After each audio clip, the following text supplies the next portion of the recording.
Tudo bem? Vamos para mais uma aula do nosso direito administrativo dos editais? Vamos conversar sobre autarquias. Bem, as autarquias são entidades criadas somente por lei específica, tá certo? Está no artigo 37, inciso 19 da Constituição Federal. A lei que cria a autarquia, ela diz, fica criada a autarquia X. E nunca ela vai dizer, fica autorizada a criação. Então, fica criada, a lei cria. A iniciativa de tal lei pertence ao chefe do Poder Executivo, tá certo? Como só pode ser criada por lei específica, a sua extinção também só se dá por lei específica. As autarquias são dotadas de personalidade jurídica de direito público. Essa personalidade a autarquia adquire a partir da vigência da lei instituidora, tá certo? Não é necessário qualquer ato notarial ou de registro para que de imediato passe a existir com personalidade jurídica própria. É assim, ó. Para as associações e sociedades civis, a existência legal dessas pessoas jurídicas, começa com o registro no cartório de registro civil das pessoas jurídicas. A autarquia, ela não precisa de nada disso. Ela já nasce para o mundo jurídico quando passa a vigorar a lei que a instituiu. As autarquias são criadas para a prestação de serviços públicos, tá certo? Sempre para a prestação de serviço público. Atende ao princípio constitucional da eficiência para atingir um fim específico e com a especialização da atividade. É um serviço público personificado, ou seja, é uma pessoa jurídica que foi criada em cima de um serviço público. Um serviço público existia na administração direta, esse serviço público sai da administração indireta e é criado uma entidade, tá certo? Uma pessoa jurídica em cima daquele serviço. E é a pessoa jurídica que vai prestar aquele serviço que era originalmente da administração direta.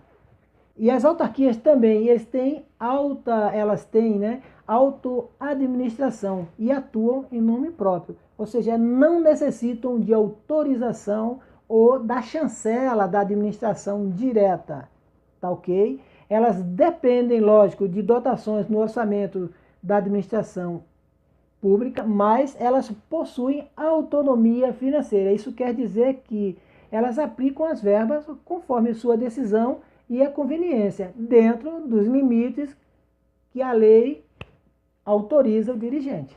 As autarquias se submetem ao controle financeiro exercido pelo Tribunal de Contas, ou seja, a entidade tem o encargo de encaminhar a sua prestação de contas para apreciação do TCU ou do Tribunal de Contas do Estado, conforme seja essa autarquia. As autarquias, em princípio, respondem pelas obrigações contraídas junto a terceiro, uma vez que elas possuem autonomia patrimonial e financeira. Porém, esgotado os seus recursos, tá certo? A administração direta pode ser chamada para responder em caráter subsidiário por tais obrigações. Não é caráter solidário, é subsidiário. Como as autarquias exercem serviços públicos típicos do Estado, tá certo?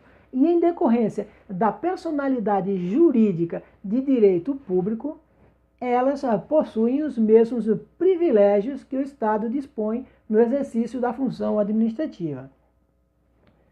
E assim, elas têm juízo privativo, tá certo? As ações que envolvem as autarquias da União se processam na Justiça Federal. As autarquias têm o prazo em dobro para as manifestações processuais, ou seja, o prazo que é de 15 dias úteis para a iniciativa privada, para a autarquia passa a ser de 30 dias. As autarquias também têm direito ao duplo grau de jurisdição. Assim, nas questões judiciais, se houver sentença desfavorável na primeira instância, dependendo, lógico, do valor da condenação, o processo é remetido obrigatoriamente para uma segunda apreciação pelo grau superior de jurisdição. As autarquias possuem imunidade de impostos quanto ao patrimônio, renda e serviços vinculados às suas finalidades essenciais ou delas decorrentes. Também não se submetem ao regime falimentar. Os débitos das autarquias podem ser apurados por precatórios, como na administração direta.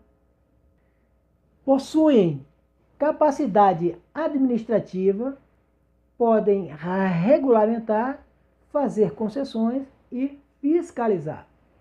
As autarquias estão sujeitas ao controle ou tutela do ente que as criou.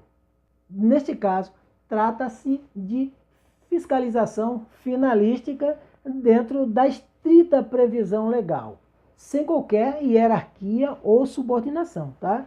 E se limita apenas à legalidade ou às finalidades dos atos praticados e visa a analisar se a instituição se mantém na busca dos objetivos e finalidades para o qual foi criada. As autarquias possuem patrimônio próprio, que são considerados bens públicos e, como tais, são inalienáveis. Isso quer dizer que não podem ser vendidos ou cedidos. Os bens são impenhoráveis, não podem ser usados para pagar dívidas a credores. E também são imprescritíveis, ou seja, não podem ser objeto de aquisição por uso capião. As contratações para aquisição de bens e serviços das autarquias sujeitam-se às regras da lei de licitação. A admissão de servidores é feita por meio de concursos públicos e esses servidores se sujeitam ao regime estatutário. Como os servidores da administração direta, os servidores das autarquias são proibidos de acumularem cargos públicos. As reclamações dos servidores serão processadas perante a Justiça Federal. Os atos dos dirigentes das autarquias podem ser questionados por meio de mandado de segurança ou por ação popular. A responsabilidade civil das autarquias é objetiva. Isso nos termos do artigo 37, parágrafo 6º da Constituição Federal. Assim, a simples demonstração de nexo causal entre a ação ou omissão e o prejuízo que seus agentes nessa qualidade causarem a terceiros já é o suficiente para que a autarquia responda pelos danos, independente da existência de culpa. No entanto, tá certo? Nos casos em que está presente a culpa da vítima, a autarquia não responde, desde que a autarquia comprove que houve culpa exclusiva dessa vítima. Também como a administração direta, os atos praticados pelas autarquias têm presunção de legalidade. Você conhece todas as autarquias?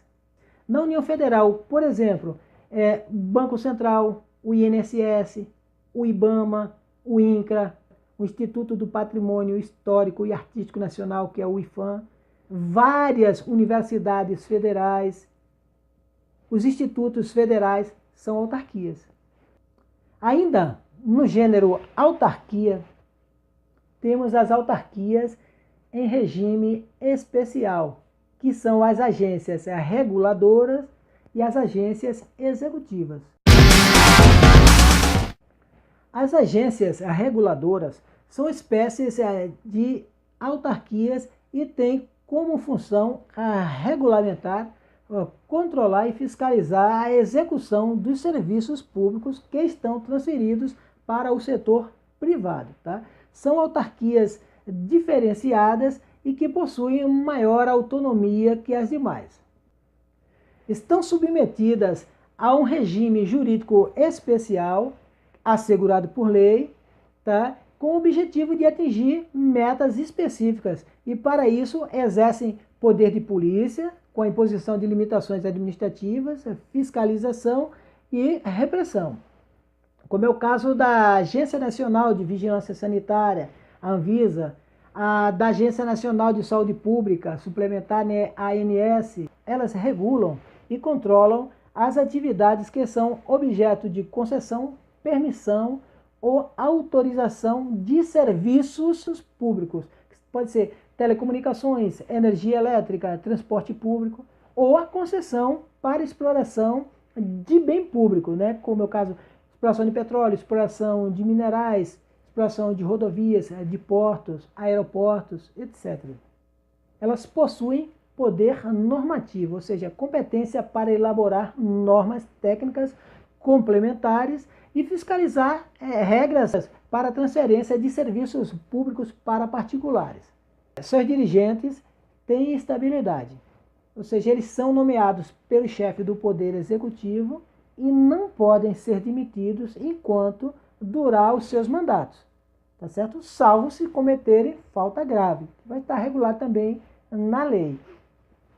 As agências reguladoras possuem autonomia financeira ampliada, isto é, a possibilidade de cobrar taxas pelos serviços que prestam e também aplicar multas quando verificadas transgressões por parte dos particulares fiscalizados. São exemplos de agências reguladoras: Agência Nacional de Telecomunicações, a Anatel, Agência Nacional de Vigilância Sanitária, a Anvisa, Agência Nacional de Energia Elétrica, a ANEEL. Agência Executiva é uma qualificação que a administração direta dá por tempo determinado a uma autarquia ou uma fundação pública que já existe, com o objetivo de que sejam alcançadas novas metas, não previstas quando de sua criação, e em troca de uma ampliação de sua autonomia gerencial, orçamentária e financeira. Veja, não se cria uma nova entidade estatal, mas uma entidade estatal pré-existente com um novo atributo. A qualificação de autarquia como agência executiva é atribuída por meio de decreto específico do Presidente da República e por iniciativa do Ministério Supervisor, com a anuência do Ministério da Administração e Reforma do Estado.